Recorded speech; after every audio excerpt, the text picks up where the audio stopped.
वचन के लिए प्रार्थना करेंगे। हमारे स्वर्गीय पिता, हम धन्यवाद करते हैं एक बार फिर आपका वचन हमारे सामने खुला है। आपने मौका दिया प्रभु, आपके वचन के प्रभु नज़दीक हम आ सके हैं। विनती करते हैं प्रभु, आज भी आप अपने वचन के द्वारा हमसे बात करें, अपना वचन हमें सिखाएं प्रभु, ताकि हमारा जीवन इन अंत के दिनों में प्रभु आपके ग्रहण योग्य, आपके वचन के अनुसार हो सके। प्रभु इन वचनों से हम लिपट जाएं, इनसे हम प्यार करें, इनका हम पालन करें प्रभु। ये वचन हमारे चाल चलन में, हमारे व्यवहार में दिखाई दें प्रभु। आपके हाथ में हम अपने जीवन सौंपते हैं पिता, उस समर्पण के साथ यीशु मसीह के नाम में मांगते हैं, आमीन आमीन आमीन। आज जो हम सीखने जा रहे हैं, परमेश्वर महिमा में है। हम वो विषय देख रहे हैं, परमेश्वर कौन है, परमेश्वर क्या है। उसमें सबसे पहली बात हमने देखी थी, परमेश्वर आत्मा है। वो वचन हमने शुरू में पढ़ा था, परमेश्वर आत्मा है। और कल हमने देखा था परमेश्वर असीमित है। और आज हम इसी कड़ी में देखने जा रहे हैं, परमेश्वर महिमा से भरा हुआ है। He is God of glory. परमेश्वर महिमा का परमेश्वर है। उसके लिए हम पढ़ेंगे भजन संहिता 19 अध्याय का 1 वचन से हम शुरुआत करेंगे। भजन संहिता 1 अध्याय उसका 19 अध्याय उसका 1 वचन, माफ़ करना, भजन संहिता 19 अध्याय उसका 1 वचन हम पढ़ेंगे। आकाश परमेश्वर की महिमा का वर्णन कर रहा है और आकाश मंडल उसकी हस्तकला को प्रकट कर रहा है। हाँ, इधर जो विषय आज हमारा है, परमेश्वर महिमा का परमेश्वर है। हम कैसे जान सकते हैं कि परमेश्वर महिमा का परमेश्वर है? परमेश्वर का वचन कहता है, आकाश परमेश्वर की महिमा का वर्णन कर रहा है और आकाश मंडल उसकी हस्तकला को प्रकट कर रहा है। यानी यदि हमने परमेश्वर की महिमा को देखना है तो हमें अपनी नज़रें ऊपर की ओर उठानी पड़ेंगी। आकाश परमेश्वर की महिमा का वर्णन कर रहा है, वो देखने के लिए, वो महिमा देखने के लिए, वो परमेश्वर की महिमा को समझने के लिए हमें अपनी नज़रें ऊपर की ओर उठानी पड़ेंगी। यशाया 40 अध्याय का 26 वचन हम पढ़ें। यशाया 40 अध्याय उसका 26 वचन। यशाया 40 अध्याय उसका 26 वचन। अपनी आंखें ऊपर उठाकर देखो, किसने इनको सिरजा, वह इन गणों को गिन गिन कर निकालता, उन सब को नाम से लेकर बुलाता है। नाम लेकर बुलाता है। वह ऐसा सामर्थी और अत्यंत बली है कि उनमें से कोई बिना आए नहीं रहता। हाँ, इधर भी जो वचन लिखा है, कहता है अपनी आंखें ऊपर उठाकर देखो, किसने इनको सृजा। ऊपर उठाकर जब हम देखते हैं तो हमें क्या क्या दिखता है? दिन में अगर हम देखें तो हमें कितना बड़ा आग का गोला दिखाई देता है, सूरज दिखाई देता है, सूरज, चांद, तारे, ग्रह, उपग्रह, हम अपनी आँखों से, नंगी आँखों से कितना कुछ देख सकते हैं। तो परमेश्वर की महिमा को समझने के लिए हम, परमेश्वर जो महिमा प्रकट कर रहा है, जिन चीज़ों के द्वारा महिमा को प्रकट कर रहा है, उसको समझने के लिए हम इनमें से एक चीज़ पर थोड़ा सा गौर करेंगे, वह है सूरज। सूरज पर हम थोड़ा सा ध्यान करेंगे। सूरज को हम देखें, सूरज को जब वो दोपहर में होता है, पूरा जब अपना रोशनी दे रहा होता है, उसको हम अपनी नंगी आँखों से देख नहीं सकते हैं। हमारी आँखें चौंधिया जाती हैं। अगर उधर थोड़ी देर हमने देख लिया तो आगे फिर कुछ और देखना हमारे लिए संभव नहीं रहता है। काफ़ी देर तक हमारी आंखें चौंधिया जाती हैं। इस सूरज पर आज हम थोड़ा सा गौर करेंगे, इसके विषय में थोड़ा सा जानेंगे। क्यों हम ऐसा देख रहे हैं? ताकि हम परमेश्वर की महिमा को समझें। हम अपने सूरज को देखें तो ये एक बहुत बड़ा आग का गोला है और इसका जो सतह का तापमान है 5600 डिग्री है सेल्सियस, और इसका जो भीतरी केंद्र है उसका जो तापमान 1.5 करोड़ डिग्री सेल्सियस है, 1.5 करोड़ डिग्री सेल्सियस। और ये सूरज हमसे, हमारी धरती से करीब 15 करोड़ किलोमीटर दूर है, 15 करोड़ किलोमीटर। और हमारी धरती का जो ऊर्जा का मुख्य स्रोत है वो ये सूरज ही है। यानी हमारी धरती को जो ऊर्जा मिलती है, जो ज्योति मिलती है, जो शक्ति मिलती है, वो सूरज की किरणों के द्वारा ही मिलती है। सूरज से यह ऊर्जा 43 लाख घन टन यानी कि करीब 4.26 मिलियन मेट्रिक टन ये प्रति सेकंड निकलती है। प्रति सेकंड कितनी निकलती है? पर सूरज में से हर सेकंड में उतनी ऊर्जा निकलती है जितनी ऊर्जा आदम और हव्वा से लेकर आज तक हम मनुष्यों ने इस्तेमाल नहीं करी होगी। उतनी ऊर्जा सूरज में से सिर्फ 1 सेकंड में निकलती है। 1 सेकंड में जितनी ऊर्जा निकलती है उतनी ऊर्जा आज तक हम मानव जाति ने कंज्यूम नहीं करी है, उतनी खर्च नहीं करी है। उतनी ऊर्जा 1 सेकंड में सूरज निकालता है। और सूरज को हम देखें, सूरज के अलावा भी हम जब आसमान में देखते हैं बहुत सारे तारे और भी हैं। सूरज एक तारा है। और हमारी गैलेक्सी जो है, हमारी गैलेक्सी यानी हमारी आकाश गंगा यानी हमारा जो तारा पुंज है, इसमें करीब 100 अरब तारे हैं।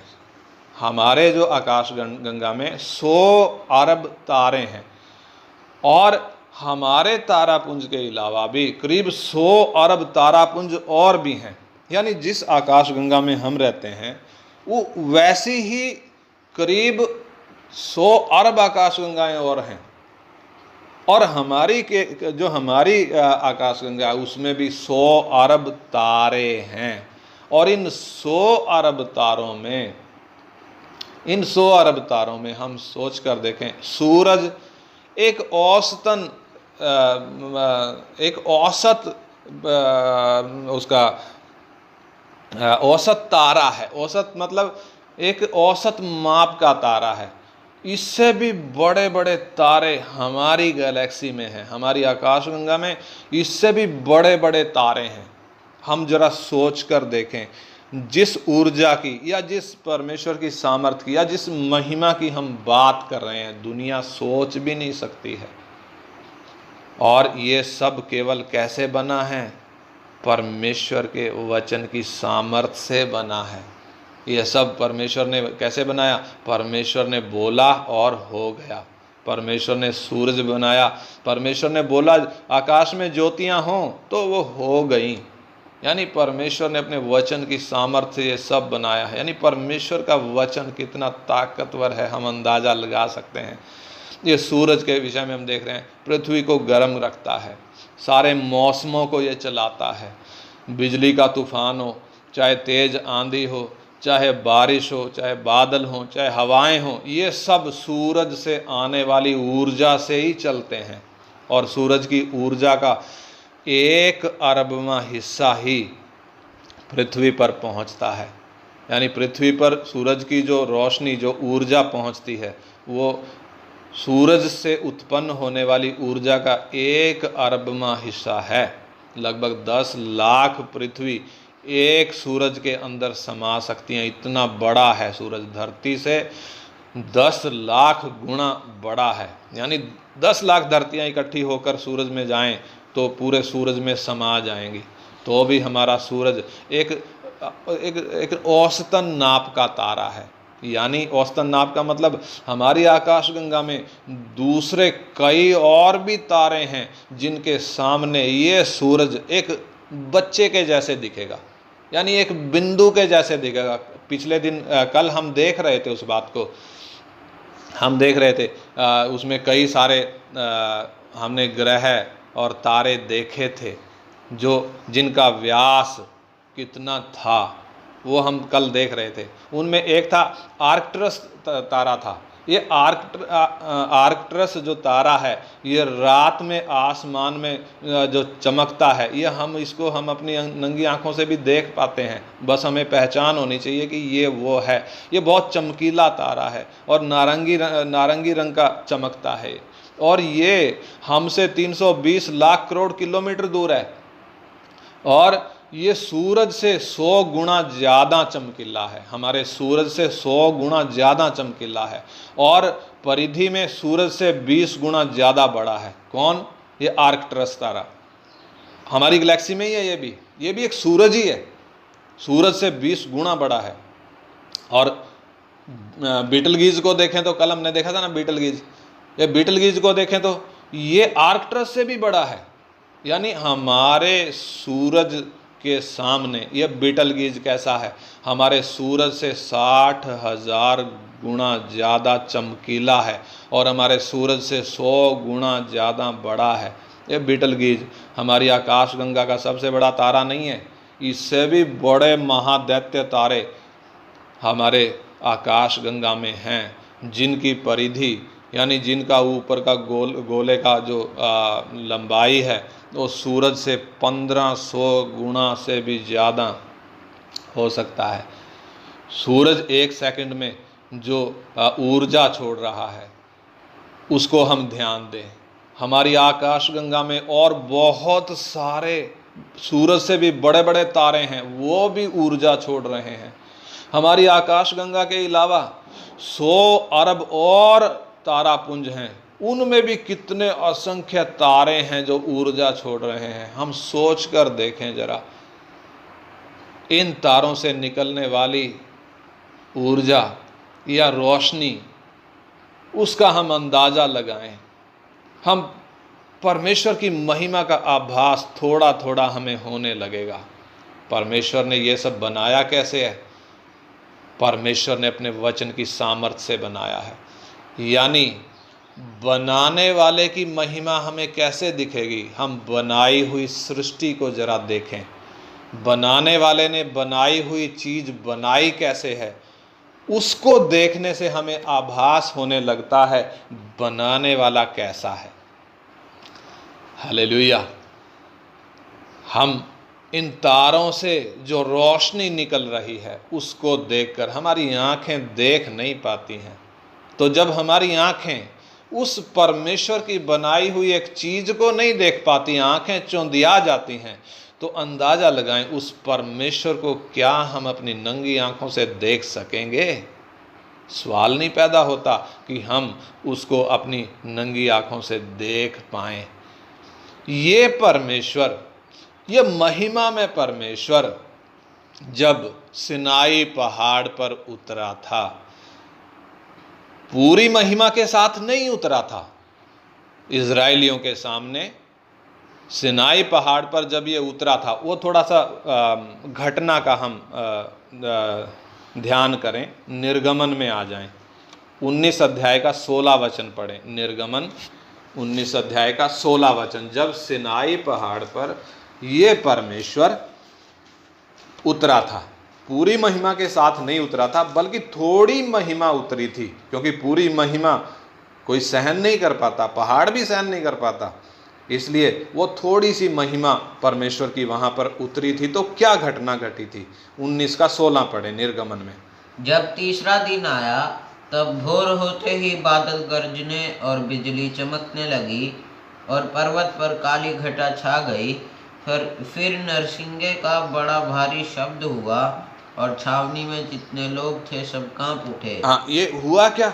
परमेश्वर की महिमा सिनाई पहाड़ पर उतर रही है, और ये जो लोग कांप उठे हैं, ये कौन लोग हैं? ये इस्राएली हैं।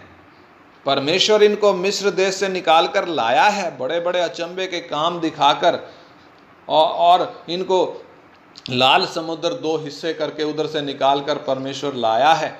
लेकिन परमेश्वर को अब तक इन्होंने आमने सामने कभी देखा नहीं है, व्यक्तिगत रूप से कभी देखा नहीं है। परमेश्वर के बारे में सुना तो है, लेकिन देखा नहीं है। इसलिए परमेश्वर इनके सामने अपनी महिमा थोड़ी प्रकट किया ताकि ये लोग परमेश्वर को जान सकें।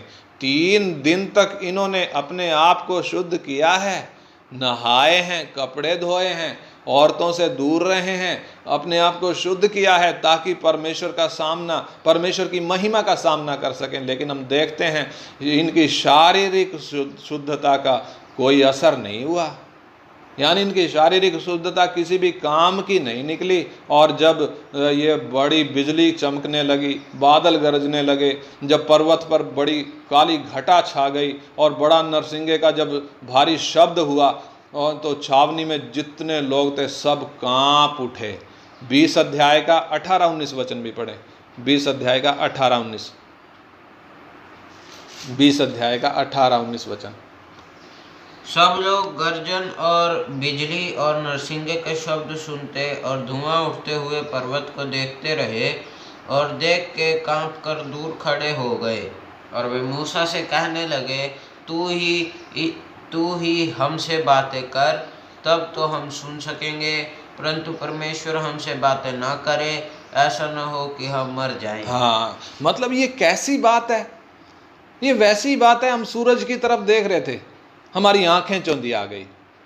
यानी परमेश्वर की बनाई हुई एक चीज को देखना हमारे लिए संभव नहीं है, तो परमेश्वर की महिमा को देखना कैसे संभव होगा? इस्राएलियों के साथ वही हुआ। इस परमेश्वर को ये देख नहीं पाए, उसकी महिमा को देख नहीं पाए, ये कांप गए। और क्या बोलते हैं, जब ये बड़ा गर्जन और बिजली और नरसिंगे का शब्द इनको सुनाई पड़ा, धुआं उठते जब ये देख रहे थे, देखकर कांप कर दूर खड़े हो गए। और वे मूसा से कहने लगे, तू ही हमसे बातें कर तो हम सुन सकेंगे, परंतु परमेश्वर हमसे बातें ना करे, ऐसा ना हो कि हम मर जाएं। यानी कि हम क्या अंदाज़ा लगा सकते हैं? परमेश्वर की महिमा, परमेश्वर जब प्रकट करे, कोई खड़ा नहीं रह सकता, कोई देख नहीं सकता। इस्राएलियों के साथ वही हुआ। और बाद में जब हम देखते हैं, वचन नहीं पढ़ रहे, लेकिन बाद में जब हम देखते हैं तो यही परमेश्वर इस्राएलियों को कहा कि मेरे लिए एक निवास स्थान बनाओ जहाँ मैं तुम्हारे बीच में वास करूं। और एक मिलाप का तंबू बनाया गया जिसमें 3 हिस्से थे, आंगन था, पवित्र स्थान था और परम पवित्र स्थान था। उस परम पवित्र स्थान में ये परमेश्वर की महिमा वास करती थी। उस वाचा के संदूक पर जो ढक्कन था और उस पर जो करूब थे, उनके बीच में परमेश्वर की महिमा वास करती थी। और हम देखते हैं जब ये मंदिर बनाया गया, ये मिलाप का तंबू जब बनकर तैयार हो गया और जब बिल्कुल उस नमूने के अनुसार बना, जो नमूना मूसा को पहाड़ पर दिखाया गया था, जब उस नमूने के अनुसार ये बन गया, तो हम देखते हैं परमेश्वर की महिमा इसमें भर गई। और परमेश्वर की महिमा इसमें भरने के कारण मूसा भी इसमें खड़ा नहीं रह सका, उसको बाहर भागना पड़ा। परमेश्वर की महिमा उतना ताकतवर है, कोई व्यक्ति उसमें खड़ा नहीं रह सकता, कोई व्यक्ति उसको देख नहीं सकता। और उसी परम पवित्र स्थान में कोई इस्राएली घुस नहीं सकता था, याजक भी उधर घुस नहीं सकते थे। यहाँ तक कि महायाजक भी साल में एक बार उधर जाता था। और कैसे जाता था? उसके एक हाथ में तो खून का कटोरा होता था और दूसरे हाथ में वो सुगंध जलाते हुए उसमें जाता था। वो सुगंध जब जलाता था, उससे जो धुआं निकलता था, वो खुद उसमें प्रवेश करने से पहले वो धुआं उसमें भरता था। वो धुआं उसमें क्यों भरता था? ताकि परमेश्वर की महिमा के सामने इस धुएं की आड़ ले सके और उधर थोड़ी देर के लिए खड़ा हो सके। इससे हमें क्या अंदाज़ा लगता है? परमेश्वर की महिमा के सामने ये खड़े नहीं हो सके। इतना ही नहीं, हम सुलेमान के मंदिर में जाकर देखें। सुलेमान का मंदिर जब बनाया गया, उस वक़्त क्या हुआ था? उस वक़्त का हम वो वचन पढ़ेंगे। दूसरा इतिहास 5 का 14, दूसरा इतिहास 5 का 14 पढ़ें। दूसरा इतिहास 5 अध्याय उसका 14 वचन। दूसरा इतिहास 5 का 14, फुर्ती से। जब सुलेमान ने मंदिर बनाया, बहुत बड़ा मंदिर यरूशलेम में बनाया गया, और जब दाऊद को जो नमूना परमेश्वर ने दिखाया था, उस नमूने के अनुसार जब सुलेमान ने मंदिर बनाया, बनकर जब तैयार हो गया, उस वक़्त हुआ क्या? तब यहोवा के भवन में बादल छा गया, और बादल के कारण याजक लोग सेवा टहल करने को खड़े न रह सके, क्योंकि यहोवा का तेज परमेश्वर के भवन में भर गया था। यहोवा का तेज जब उस भवन में भर गया, परमेश्वर के उस भवन में जब यहोवा का तेज यानी यहोवा की जब महिमा भर गई, तो याजक जो उधर सेवा करने के लिए खड़े थे, उनको बाहर भागना पड़ा। यानी इससे हम क्या अंदाज़ा लगा सकते हैं? परमेश्वर की महिमा। वही बात यीशु मसीह जब रूपांतर के पहाड़ पर उतरा था, रूपांतर के पहाड़ पर जब 3 चेलों को लेकर गया था, पतरस, याकूब और यूहन्ना को, और उनके सामने जब उसका रूपांतर हुआ, यानी उसका रूप महिमा में रूप प्रकट हुआ, महिमा में रूप में कन्वर्ट जब हुआ, तो चेले बहुत बुरे तरीके से डर गए और अधमरे होकर गिर पड़े। यानी इससे हम क्या अंदाज़ा लगा सकते हैं? परमेश्वर कितना महिमा में परमेश्वर है। अब तक इंसान परमेश्वर की महिमा को देख नहीं सका है, अब तक देख नहीं सका है। कारण क्या है? हमारे शरीर की आँखों से हम परमेश्वर की महिमा को देख नहीं सकते। हमारे शरीर की आँखों से हम परमेश्वर की महिमा को देख नहीं सकते। यानी ये मिट्टी का शरीर आड़े आता है परमेश्वर की महिमा को देखने के लिए। परमेश्वर का वचन हमसे कहता है, पहला यूहन्ना 3 का 2 पढ़ें। पहला यूहन्ना 3 अध्याय, पहला यूहन्ना 3 अध्याय उसका 2 वचन।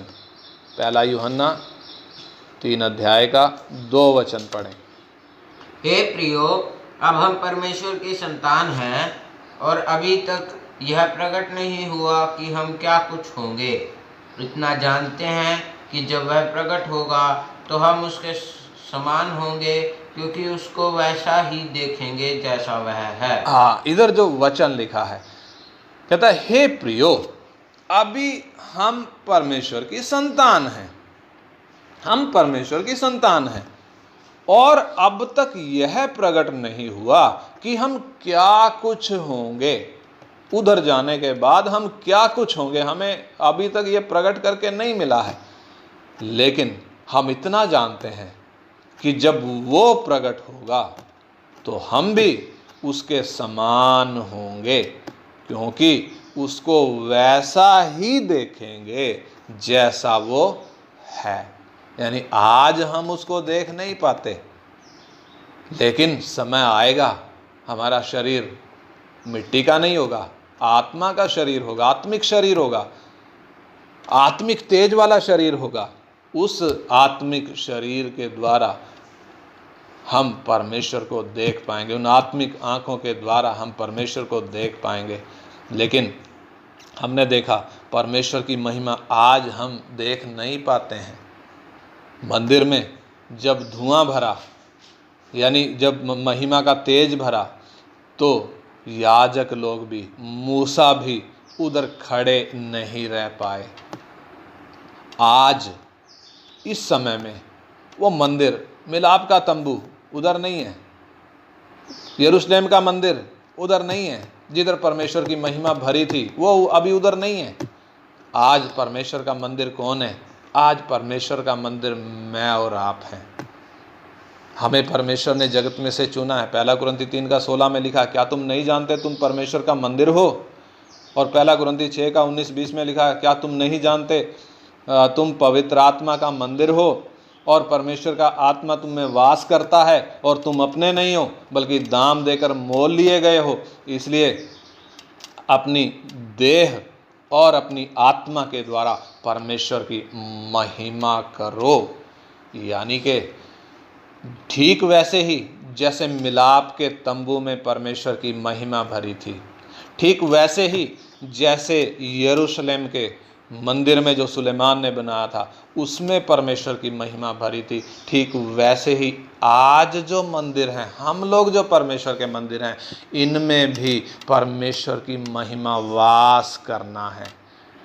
और परमेश्वर की महिमा हम में वास करनी है तो उसका सिद्धांत क्या है? उसका सिद्धांत है परमेश्वर की महिमा तभी भरेगी जब ये मंदिर नमूने के अनुसार बनेगा। मूसा ने जो मिलाप का तंबू बनाया, उधर 7 बार लिखा है मूसा ने वैसा ही बनाया जैसा यहोवा ने उसको आज्ञा दी थी। मूसा ने वैसा ही बनाया जैसा यहोवा ने उसको आज्ञा दी थी। जो नमूना उसको पहाड़ पर दिखाया गया था, स्वर्गीय मंदिर का जो नमूना, उसी नमूने के अनुसार मूसा ने वो मिलाप का तंबू बनाया। सुलेमान ने भी जो मंदिर बनाया, परमेश्वर ने जो नमूना दाऊद को दिया था, वही नमूना, ठीक उसी नमूने के आधार पर जब मंदिर बना, परमेश्वर की महिमा उसमें भर गई। सिद्धांत क्या है? परमेश्वर की महिमा यदि मंदिर में भरनी है तो ये मंदिर नमूने के अनुसार का होना है। नमूने के अनुसार का होने का मतलब ये हमारा शरीर, आज हम परमेश्वर के मंदिर हैं। यदि हमारे जीवन के द्वारा परमेश्वर की महिमा प्रकट होनी है तो होना क्या पड़ेगा? हमारा जीवन वचन के अनुसार होना पड़ेगा। यीशु मसीह के विषय में लिखा है परमेश्वर की महिमा उसमें वास करती थी, सदैव वास करती थी। क्यों वास करती थी? क्योंकि उसका जीवन नमूने वचन के अनुरूप था, वचन से दाएं बाएं नहीं था। ऐसे ही आज हम में परमेश्वर की महिमा, हमें चुना परमेश्वर ने इसलिए है, हमें मंदिर परमेश्वर ने इसलिए बनाया है ताकि हमें उधर ले जाने से पहले इधर हमारे द्वारा अपनी महिमा को प्रकट करे। हमारे पड़ोसी हम में परमेश्वर की महिमा को देखें, हमारे रिश्तेदार, हमारे मित्र संबंधी, हमारे साथ काम करने वाले, हमारे साथ पढ़ने वाले परमेश्वर की महिमा हमारे जीवन में देखें। इसलिए यदि परमेश्वर की महिमा हमारे जीवन में प्रकट होनी है तो सिद्धांत क्या है? हमारा जीवन वचन के अनुसार होना है। रोमी 12 अध्याय का 1 और 2 वचन पढ़ें। रोमी 12 अध्याय का 1 और 2 वचन। रोमी 12 अध्याय का 1 और 2 वचन। रोमियों की पत्री 12 अध्याय 1 और 2 वचन। इसलिए है भाइयों, मैं तुमसे परमेश्वर की दया स्मरण दिलाकर विनती करता हूँ कि अपने शरीरों को जीवित और पवित्र और परमेश्वर को भावता हुआ बलिदान करके चढ़ाओ, यही तुम्हारी आत्मिक सेवा है। इस संसार के सदृश न बनो, परंतु तुम्हारे मन के नए हो जाने से तुम्हारा चाल चलन भी बदलता जाए, जिससे तुम परमेश्वर की भली और भावती और सिद्ध इच्छा अनुभव से मालूम करते रहो। हाँ, इधर जो बात लिखी है, यानी वो स्टैंडर्ड लिखा है, जिस स्टैंडर्ड के हिसाब से हमारा जीवन होना है। अगर उस स्टैंडर्ड के हिसाब से हमारा जीवन है, परमेश्वर की महिमा हमारे जीवन के द्वारा दिखेगी। इससे पहले कि हम स्वर्ग में परमेश्वर की महिमा देखें, परमेश्वर हमारे जीवन के द्वारा अपनी महिमा को प्रकट करेगा। मसीह का स्वभाव हमें दिखेगा, मसीह का स्वरूप हमें दिखेगा। यानी कि हम जब स्वर्ग में उठाए जाने हैं, उससे पहले परमेश्वर हमारे जीवनों के द्वारा अपनी महिमा को प्रकट करना चाहता है। उसके लिए ही नमूना दिया है, लिखा है, हे प्रियो 12 का 1। इसलिए हे भाइयों, मैं तुमसे परमेश्वर की दया स्मरण करा के विनती करता हूँ कि अपने शरीरों को, किसको? अपने शरीरों को जीवित और पवित्र और परमेश्वर को भावता हुआ बलिदान करके चढ़ाओ, यही तुम्हारी आत्मिक सेवा है। यानी याजक जो मंदिर में सेवा करते थे, उनकी जो सेवा थी, और हम जो याजक हैं, हमारी जो सेवा है, क्या सेवा है हमारी? हमारी सेवा है हमारा शरीर जो हमें मिला है, ये हमारा था। अपनी मर्जी से हम इसको खिलाते थे, अपनी मर्जी से हम इसको पहनाते थे, अपनी मर्जी से हम इसको सजाते थे, अपनी मर्जी से हम इसको चलाते थे। जो मन में आता था वो हम करते थे। लेकिन याद करें, हम पानी में उतरे थे, और पानी में जब उतरे थे क्या बोलकर उतरे थे? मैं अपने लिए मर गया हूँ, मैं अपने लिए मर गई हूँ, आज से मैं अपने लिए नहीं जीऊँगी, आज से मैं अपने लिए नहीं जीऊँगा, आज से मैं अपने प्रभु के लिए जीऊँगा, आज से मसीह मुझ में दिखेगा। तो यही शरीर जो कल तक हमारा था, अब ये परमेश्वर का है। अब यदि हम इसमें छेड़छाड़ करें, छेड़छाड़ करने का मतलब, अब यदि हम इसमें अपनी मर्जी से कुछ करें, परमेश्वर छोड़ेगा नहीं। 1 कुरिन्थी 6 का 19 और 20 में वो बात लिखी है, जो परमेश्वर के मंदिर को नाश करेगा, परमेश्वर उसको नाश करेगा। परमेश्वर के मंदिर को जो अशुद्ध करेगा, परमेश्वर उसको नाश करेगा। बिल्कुल साफ साफ उधर लिखा है। कौन से मंदिर? हमारे शरीर के मंदिर की बात साफ तौर पर उधर लिखी है। इसलिए परमेश्वर हमें चेतावनी देता, क्या तुम नहीं जानते? ऐसा क्यों बोलता है कि क्या तुम नहीं जानते? तुम परमेश्वर का मंदिर हो, तुम पवित्र आत्मा का मंदिर हो। यानी कि कई बार हम भूल जाते हैं हम परमेश्वर का मंदिर हैं, और हम अपने शरीर के साथ खिलवाड़ करने लगते हैं।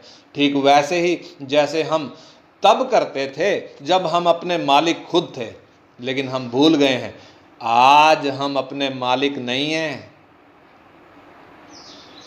परमेश्वर की महिमा दिखनी है तो हमें बाहर निकलना है, तब परमेश्वर की महिमा अंदर भरेगी। हम बाहर निकलेंगे तब। कहाँ से बाहर निकलेंगे? अपने शरीर में से जब हम बाहर निकलेंगे, यानी हमारे शरीर की वो सिंहासन जब हम खाली कर देंगे, तब उधर परमेश्वर आएगा। कई बार क्या, अक्सर ऐसा होता है विश्वासियों के साथ। प्रभु पर विश्वास कर लिया, पाप अंदर से निकल गया, पाप जो सिंहासन पर बैठा था वो तो निकल गया, अब सिंहासन खाली। अब सिंहासन पे मैं खुद विराजमान हो सकता हूं, अब मैं अपने तरीके से चल सकता हूं। पहले पाप चला रहा था, अब मैं चलूंगा। यानी सिंहासन खाली होते ही विराजमान कौन हो गए? मैं खुद हो गया। वो सिंहासन खाली हुआ किसके लिए था? वो परमेश्वर के लिए हुआ था। परमेश्वर की महिमा भरती है तो तब हम उधर खड़े नहीं रह सकते। यानी कि मैंने और आपने वो सिंहासन पहले ही खाली कर देना है, तभी परमेश्वर की महिमा भरेगी। इसलिए लिखा है, हे भाइयों, मैं तुम्हें परमेश्वर की दया स्मरण कराता हूँ। यानी हम पर जो दया हुई है, हम नाश के गड्ढे में से जो निकाले गए हैं, जो दंड हम पर आना था वो दंड हम पर आया नहीं है परमेश्वर की दया के कारण।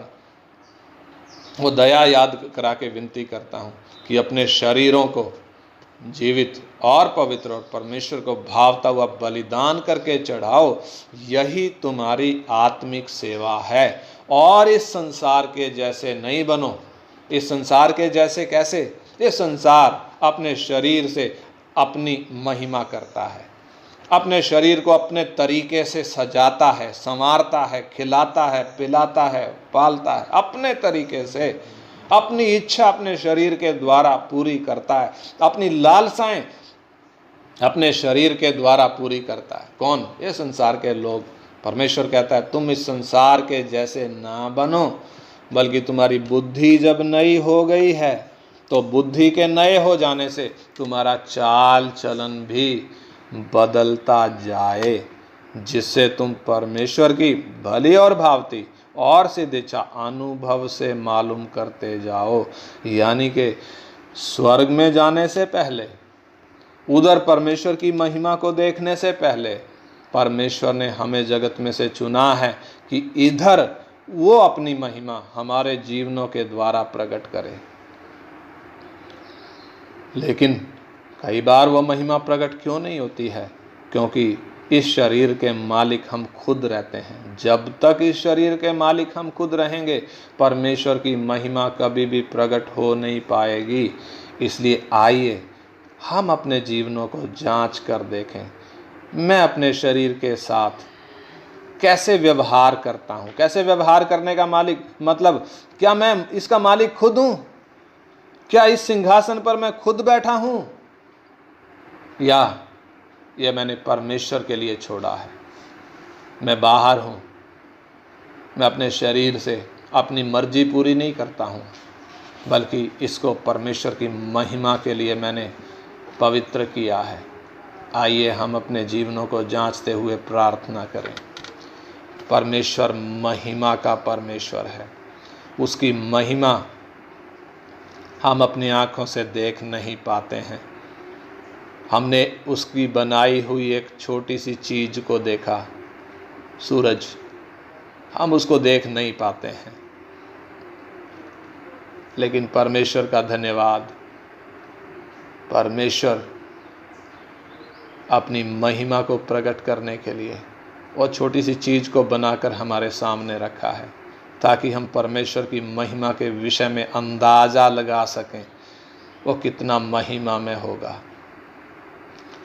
परमेश्वर की महिमा सिनाई पहाड़ पर थोड़ा सा उतरी थी, इस्राएली कांप गए, डर गए, बोलने लगे, हे मूसा तू हमसे बात कर। ये परमेश्वर हमसे बात ना करे, इसकी बात हम सुन नहीं पाएंगे। और डर कर दूर जाकर खड़े हुए, डर कर भाग गए। यही परमेश्वर मिलाप के तंबू में और सुलेमान के मंदिर में बाद में यही परमेश्वर अपनी महिमा के द्वारा वास किया। और जब उधर परमेश्वर की महिमा उतरी, कोई मूसा या कोई याजक उधर प्रवेश ना कर सका। आज मैं और आप परमेश्वर के मंदिर हैं। हमारे जीवनों से भी परमेश्वर की महिमा प्रकट होनी है, तो ये सिंहासन, हमारे जीवन का सिंहासन हमने खाली करना है, परमेश्वर के लिए खाली करना है।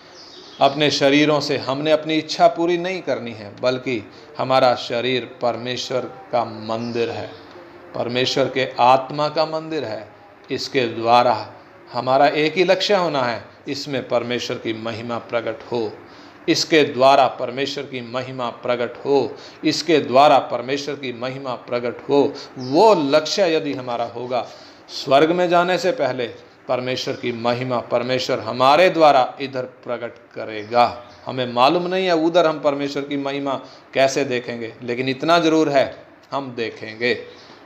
जैसा वो है वैसा उसको देखेंगे, जैसा वो है वैसा उसको देखेंगे।